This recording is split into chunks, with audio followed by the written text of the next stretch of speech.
Giving yourself the right to evict a tenant in 24 hours sends a very powerful message. Tenants often produce a payment very quickly after receiving a one-day notice. But there are times when you need to carry through on your threat to evict.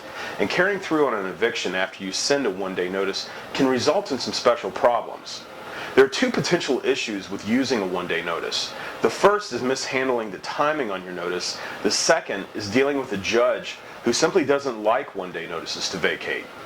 You would think the phrase one-day notice is pretty straightforward, right? But does it mean 24 hours? Or does it mean the tenant gets one full day after receiving your notice to vacate?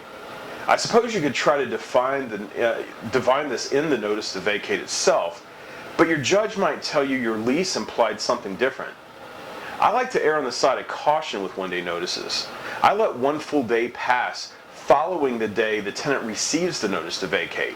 This leaves little room for debate over what I meant by one day.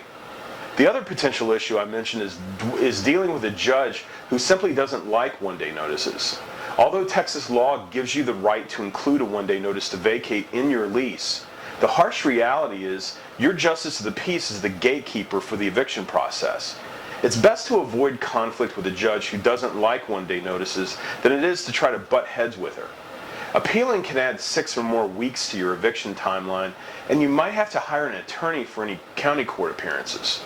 As far as I'm concerned, the best policy when dealing with a judge like this is to just issue a 3-day notice to vacate initially.